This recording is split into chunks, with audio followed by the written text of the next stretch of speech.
Hey guys, this is Sage with Dirt Time Adventures, and today I'm starting a new series called The 6 Principles of Survival. And we're going to be looking at the first one today, and they're not really in any particular order. The priorities are going to be dependent based on your circumstances. However, we are going to look at them in a systematic order. And so we're going to look at number 1 today, and it may not be exactly what you think.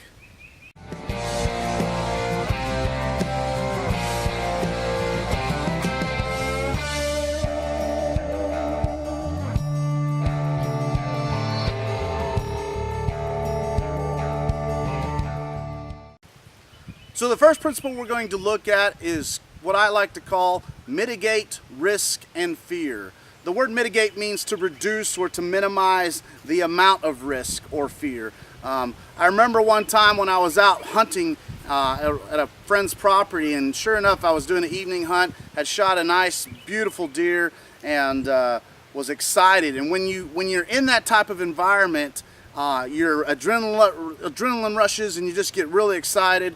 And sure enough, I began stalking down the blood trail of this deer, and I'd gotten way back off in the woods, and I had literally gotten so turned around I didn't have a clue what I was doing or where I was at. And in that instance, fear begins to creep up, and we begin to make irrational decisions that could end up getting us hurt, or even worse, dead. Luckily for me, I had my phone, and I wasn't able to get a phone signal to be able to call out. So I turned on my map and the GPS of it, and I was able to briefly get an idea and get a bearing of where I was at, although I wasn't able to pinpoint my position. So I began doing what was common and comfortable for me and heading back in the direction that I felt that I had came. Luckily, I ended up making it to a ledge where I was looking out over some houses, so that was a saving grace for me. So I wasn't completely lost and completely in danger, but it was still enough of that fear factor that causes your senses to get a little out of whack. I was fortunate enough to get a signal and was able to text my wife, hey, can you come outside and flash your flashlight so I can kind of get an idea of which house is which. And sure enough, she started banging her flashlight, and I was able to see which house was the one I needed to go to. They were miles apart in comparison, so it saved me a lot of heartache and kept me from getting even more off course. But the key is that whenever I realized that I was finally lost, or what I would say disoriented, the first thing I did was stop. And I just began to relax and think about everything that was happening in that moment. And so the acronym STOP stands for Stop, Think, Observe, and Plan. So one of the most important factors to mitigating risk and fear is to just stop.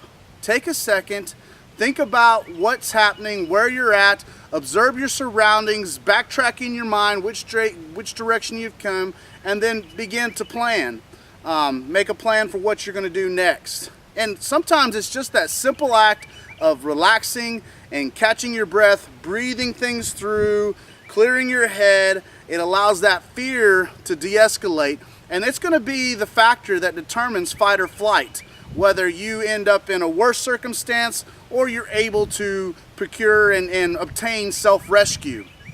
So with the P to plan though, it's important that you always have a pace plan. No matter what you do, whether it's going on a hunting trip, a float trip, a backpack trip, or just going out and training in your survival skills, you should always have a pace plan. And PACE stands for your primary plan, your alternate plan, your contingent plan, and your emergency plan. And it's important that you write out these steps in your plan and your preparedness, so that way whenever your primary plan fails, you can always fall back on your alternate plan, your contingent plan, and then worst comes to worst, you have your emergency plan. And it's important that not only do you know the PACE plan, but someone that you trust and love also is aware of your PACE plan. And you can do that by easily having a prepared ISOPREP report. And so with Sigma 3, we actually have provided you with a free printable downloadable ISOPREP report, and let's talk about that real quick. So what I have here is an example of an ISOPREP report that I put together. ISOPREP stands for Isolated Personnel Report, it's really designed for the guys that are going out on their own or in small groups of 1 or 2. It allows you to be able to provide your name, your information, some identifiers as far as descriptive things describing your height, weight, size, what you're wearing that day. I also encourage you on a separate piece of paper to take a print of your shoe. It could be as simple as putting it on some charcoal or some clay and stamping that on a piece of paper so that you have that for anybody who would happen to have to look for you and find your shoe print. And so this is going to have everything from a space to stick your picture to a lot of your personal information and emergency contacts, as well as your destination and your route of travel. So this is an extremely important form, and I put it together primarily for guys like you and me. I'm probably not going to go out there and make one myself. And then the ones that I see online are way overcomplicated, way too complex. A lot of them are intended for military personnel, and they just don't apply to civilians. So this one here I've put together. I encourage you, print them off, make sure you fill them out, and leave them with someone that you trust who will reach out to authorities in the event that you end up lost or in a true survival situation. If you're in the bush as much as I am and you travel a lot, I highly encourage you fill out the primary information with your photo, laminate it, then you can take a dry erase marker and fill in the destination and route of travel and your clothing, what you're wearing that day, each trip. And that way you're not printing them off every time. Take a eraser, erase it, and fill it back in for your next trip. So the last thing I want to talk about in this first principle of mitigating risk and fear is understanding safety. Now, once again, neglecting your own personal safety is the #1 cause for survival circumstances.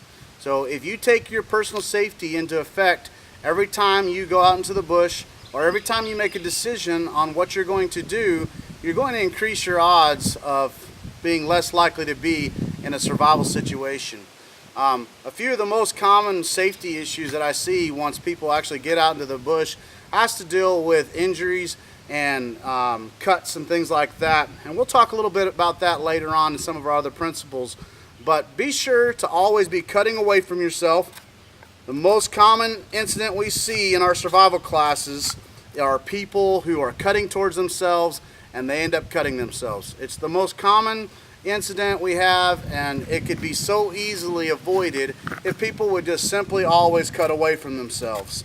Now, once you become a little more experienced with your blade, then you could always try some different techniques that are going to be a little more risky, but they're still controlled, and that's the key. Another thing to keep in mind is what I call problems of survival.